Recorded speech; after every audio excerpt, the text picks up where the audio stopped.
Hey, what's up folks? How's it going? This is Waj. Hope you guys are all doing well. And this is a comparison video that I've been working on for several months now. We finally have both the HTC Vive and the Oculus Rift to do a full-on VR comparison. We're going to go through the ins and outs of both of these two VR headsets and platform, talk about the pros and cons of what each system has to offer. And we're going to ultimately discover which one is best and hopefully which one is right for you. So without any further ado, let's get right into it.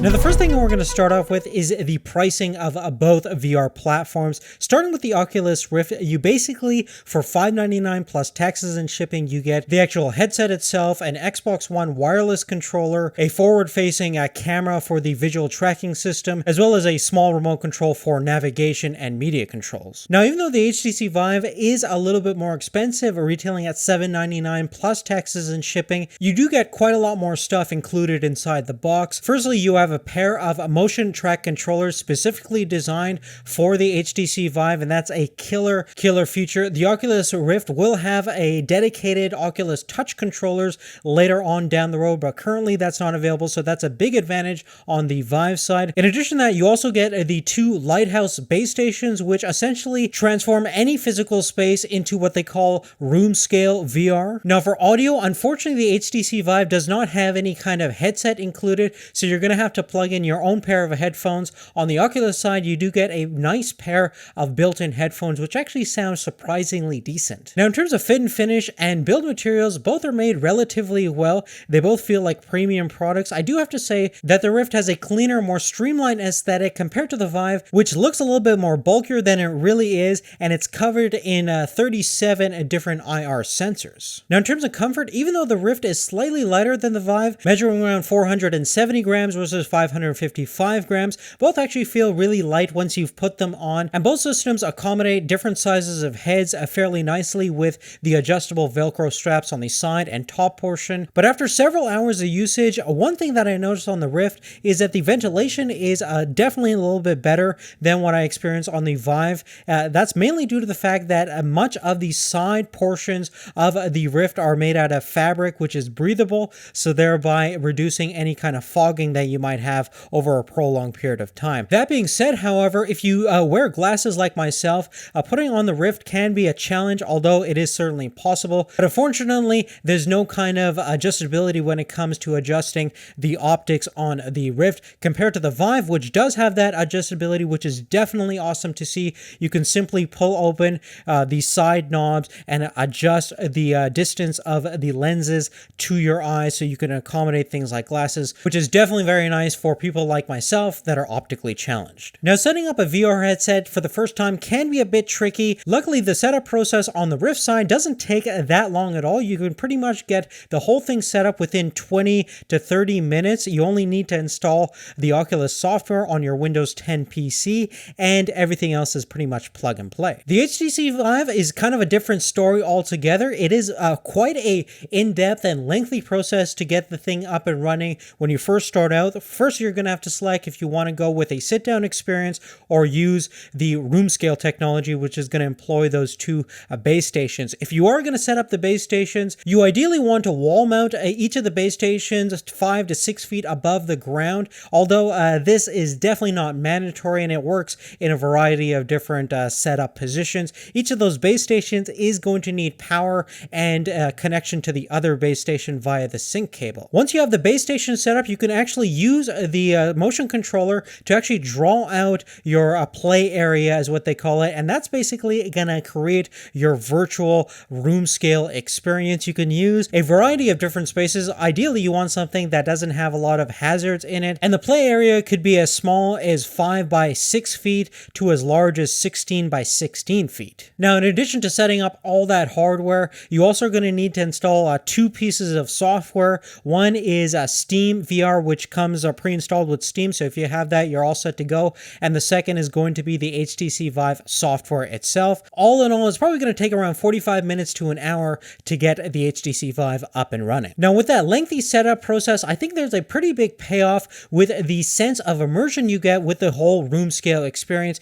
You pretty much get the sense that you're in a miniature version of the holodeck from Star Trek in your living space, which is pretty darn amazing. If you've never experienced it, it's hard to kind of portray in a video to give you guys an idea of how it actually feels, but imagine it like a virtual reality space where you can interact with different objects, and because you have those dedicated motion controllers that manipulate different objects in the VR environment, the content that you experience on the Vive feels a little bit more compelling and even more realistic. Now, currently right now, the Oculus Rift is a sit-down experience only. Eventually, they might have something like room scale like we see on the Vive side, but even with the sit-down experience, the content on the Rift is certainly more established. You have a bigger third-party licenses. Games like Valkyrie really demonstrate the power of a gaming platform in the VR landscape, and even with the Xbox One controller, you can really lose yourself in the experience and get that real sense of presence that everyone is trying to get.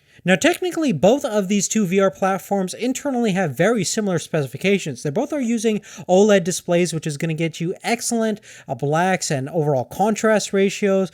Both actually look really great in terms of color rendition and everything. In terms of resolution, both of them are rated for 2160 by 1200. Now, with that resolution, you still get a decent amount of pixelations. It's definitely a lot better than the first generation VR headsets where that horizontal grid was really quite distracting. Eventually, you do kind of lose track of that pixelation once you get immersed in the content, but really to represent the reality in the best possible way, you're going to need the highest resolution possible, and you're going to probably experience some sort of pixelation until we hit 4K and 8K displays in the future. Now, in terms of the refresh rate, both panels are rated for 90 Hertz, so you're going to need a system that can basically render out 2160 by 1200 at above 90 frames per second, ideally, and that's why you really need a powerful graphics card with a powerful overall system to achieve that kind of performance. And when it comes to field of view, both headsets are rated for about 110 degrees, but there is a kind of a difference once you put on the headsets. The HTC Vive gives you a little bit more of a taller overall aspect ratio slightly compared to the wider field of view on the Rift side. That may be just due to the optics on both headsets, but it could be just me personally as well. Now, in terms of connectivity, both systems are going to use HDMI to connect the headsets to your actual GPU, and you're going to need a couple of extra USB connections for all the different accessories. On the HTC Vive, you also have an option with the breakout box for connecting DisplayPort 1.2 connection, and on top of that, the Vive actually has a built-in Bluetooth, so you can pair your smartphone with the headset, so you can get different notifications from your smartphone directly on to the Vive headset. Lastly, as you can see from the front portion of the Vive, you also have a front-facing camera, which is definitely a little handy feature if you want to see what's happening in the real world without taking off your headset. Now, like any new gaming platform, the one thing that's going to make or break a new system is going to be games. And in terms of actual games count, the Oculus Rift exclusively has about 30 games available right now at launch. The HTC Vive has around 50 games. Now, there's constant development of brand new titles that's going to be available on cross VR platforms as well as exclusive titles for each system, which is definitely going to be interesting to see as we go through the coming months. Now, the two big titles on the Rift definitely has to be Lucky's Tale, which is a platformer. Kind of reminds me of Mario 64 and definitely has those similar dynamics, but in the VR space, it really does feel really different and very, very compelling. Definitely something worth checking out if you have the Rift. But there are two specific games that I really like to play on the Rift. One is Valkyrie, which is a space shooter specifically designed for the Rift, and the field of view is a first-person perspective in a cockpit, and the really cool thing is you can actually interact with some of the items in your cockpit, but it's mostly designed to be kind of an arcade online shooter, and it really excels in giving you that sense that you're in space. And just be careful, this is one of the games that can definitely get you nauseous after a couple of hours of play. Another great title definitely has to be Chronos, which is a little bit more story driven. What's unique about this game is that it actually uses a static moving camera, so most of the time it kind of reminds you of playing that first Resident Evil game where the camera is located in one area and it just pans around your character, which is definitely kind of an interesting perspective to take on the whole story-driven role-playing game. Now, the games on the Vive, for the most part, are not that traditional. Many of the standout titles